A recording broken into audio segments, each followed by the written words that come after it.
சாதிவாரி கணக்கெடுப்பு நடத்த தமிழக அரசை வலியுறுத்தி பாட்டாளி மக்கள் கட்சி மற்றும் சமூக நீதி கூட்டமைப்பு கட்சிகள் இணைந்து சென்னை வள்ளுவர் கோட்டத்தில் தொடர் முழக்க போராட்டம் நடத்தி வருகின்றனர். அதன் நேரலை காட்சிகளை நாம் பார்த்து வருகிறோம்.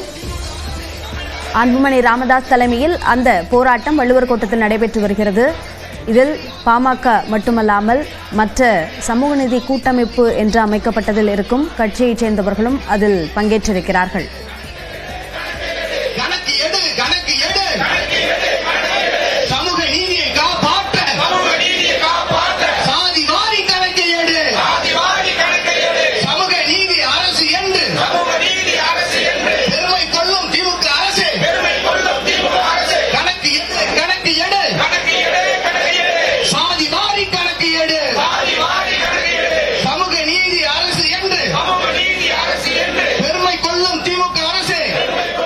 இது குறித்த கூடுதல் விவரங்களை நம்முடைய சிறப்பு செய்தியாளர் கோகுலிடம் கேட்கலாம். கோகுல், சாதிவாரி கணக்கெடுப்பை வலியுறுத்தி இந்த போராட்டம் நடைபெறுகிறது.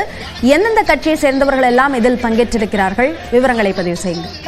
சாதிவாரி கணக்கெடுப்பு நடத்த கோரி பாமக மற்றும் சமூக நீதி கூட்டமைப்பு சார்பில் இன்றைய தினம் வள்ளுவர் கோட்டத்தில் போராட்டமானது நடைபெறுகிறது. இந்த போராட்டத்தில் பாமக தலைவர் அன்புமணி ராமதாஸ் உள்ளிட்ட சமூக நீதி கூட்டமைப்பு கட்சிகளைச் சேர்ந்த தலைவர்கள் கலந்து கொண்டிருக்கிறார்கள். கிட்டத்தட்ட ஆயிரக்கணக்கானோர் கலந்து கொண்டுள்ள இந்த போராட்டத்தில் சாதிவாரி கணக்கெடுப்பை மாநில அரசே நடத்த வேண்டும் என வலியுறுத்தி கோஷங்களானது எழுப்பப்படுகிறது. இந்த போராட்டம் தொடர் முழக்க போராட்டமாக இருக்கும் என்றும் இது முதற்கட்ட போராட்டம் என்று ஏற்கனவே அறிவித்திருந்த நிலையில பாமக தலைவர் அன்புமணி ராமதாஸ் தலைமையில இந்த சமூக நீதி கூட்டமைப்புடைய கட்சிகள்லாம் இணைந்து இந்த போராட்டத்தை முன்னெடுத்திருக்கிறார்கள்.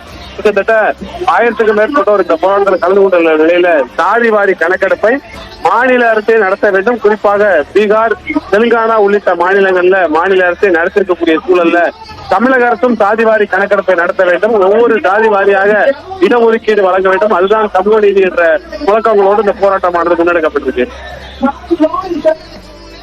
பாமக தலைவர் அன்புமணி ராமதாஸ் தலைமையில் சாதிவாரி கணக்கெடுப்பை வலியுறுத்தி போராட்டம் நடைபெறுகிறது. இது குறித்த கூடுதல் விவரங்களுக்கு நன்றி கோகுல்.